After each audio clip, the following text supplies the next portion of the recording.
ఓం శ్రీ గురుభ్యో నమః. హరి ఓం. అందరికీ నమస్కారం, మా తల్లిదండ్రుల నమస్కారాలు. మరి ఈరోజు తెలుసుకునే విషయం ఏంటంటే, నూతన వధూవరులు ఆషాఢ మాసంలో ఎందుకు దూరంగా ఉండాలి? నూతన వధూవరులు ఆషాఢ మాసంలో ఎందుకు దూరంగా ఉండాలి అనే విషయం గురించి తెలుసుకుందాం. ముందుగా నా YouTube channel Veerabhadrarao Mamalapalli presents నా వీడియోను పూర్తిగా చూడండి, లైక్ చేయండి, షేర్ చేయండి, సబ్స్క్రైబ్ చేయండి. ఆషాఢ మాసంలో కొత్త దంపతులు ఎందుకు దూరంగా ఉండాలి అనే విషయం గురించి తెలుసుకుందాం. జ్యోతిష్శాస్త్ర ప్రకారం ఆషాఢ మాసాన్ని శూన్యమాసము అంటారు. సూర్యుడు మిథున రాశి నుండి కర్కాటక రాశిలోకి ప్రవేశించడం, తన యొక్క గమనాన్ని దక్షిణ దిశగా మార్చుకోవడం చేత ఈ మాసానికి శూన్యమాసము అనే పేరు వచ్చింది. ఇటువంటి శూన్యమాసాలలో శుభకార్యాలు నిషేధమని, ఇలాంటి శూన్యమాసంలో ఆరోగ్య సమస్యలు ఏర్పడే స్థితులు అధికంగా ఉంటాయని చెప్పి మన పండితులు చెప్తున్నారు. ఇవే కాకుండా జ్యోతిష్శాస్త్ర ప్రకారం ఉత్తరాయణము, దక్షిణాయనము అని రెండు ఆయనాలు ఉంటాయి.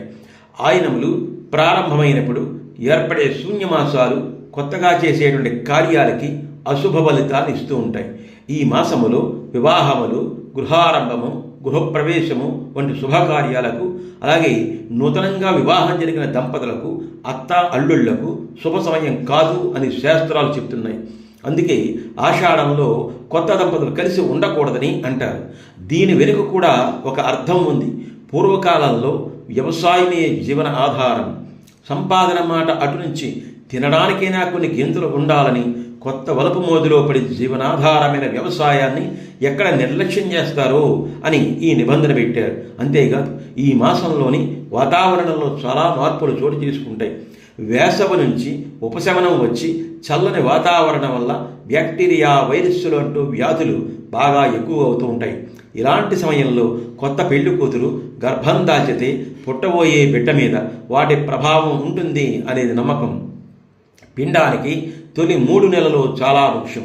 ఆ సమయంలోనే అవయవాలు ఏర్పడే ప్రక్రియ ఆరంభమవుతుంది. కాబట్టి ఈ నెలలో వధువు పుట్టింట్లో ఉండడమే క్షేమమని పెద్దలు ఆచారంగా పెట్టారు. దీన్ని అనారోగ్య మాసంగా పేర్కొంటారు. ఈదురుగాలులతో వర్షాలు కురుస్తాయి. కాలువల్లో, నదుల్లో ప్రవహించే నీరు అపరిశుభ్రంగా ఉంటుంది. మలినాలతో కూడిన నీరు వల్ల అనారోగ్య సమస్యలు తలెత్తే అవకాశం ఉంది.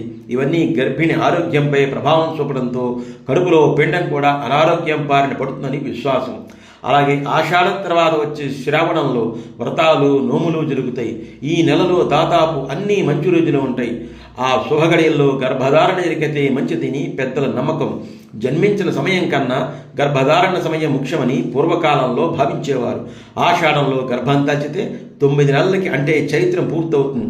అంటే నిండు వేసవిలో ప్రసవం జరుగుతుంది. ఆ సమయంలో ఎండలకు పుట్టిన పిల్లల బాలెంతలు తట్టుకోలేరని ఈ నియమం పెట్టారు. అలాగే 1 నెల వియోగం తర్వాత కలుసుకుంటే అన్యోన్యత దాంపత్యం పొందుతారని అని అంటారు కూడా. పూర్వకాలంలో కొత్తగా వెళ్ళిన యువకులు 6 నెలల పాటు అత్తగారి ఇంట్లో ఉండే సంప్రదాయం కూడా ఉండేది. కష్టపడి పనిచేయాల్సిన యువకులు అత్తవారింట్లో కూర్చుంటే వ్యవసాయ పనులు సకాలంలో జరగవు. వర్షాధారంగా పంటలు పండించుకోవడం వల్ల సకాలంలో విత్తనాలు చల్లకపోతే సంవత్సరం అంతా ఆకలితో మారిపోవలసిందే. అందుకే కొత్త కోడలు పుట్టింట్లో ఉండాలి, అల్లుడు అత్తింటి వారి వైపు చూడకూడదని నియమం పెట్టారు.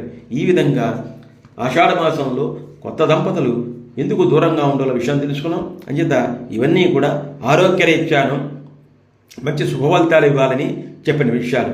ఇటువంటి వీడియోల్ని మరిన్ని చూడండి. నా వీడియోని పూర్తిగా చూడండి, లైక్ చేయండి, షేర్ చేయండి, సబ్స్క్రైబ్ చేయండి. మీ వీరభద్రరావు మామలపల్లి ప్రజెంట్స్ నా యూట్యూబ్ ఛానల్ పూర్తిగా చూడండి. ఓం సాయిరామ్, ఓం నమః శివాయ. ధన్యవాదాలు.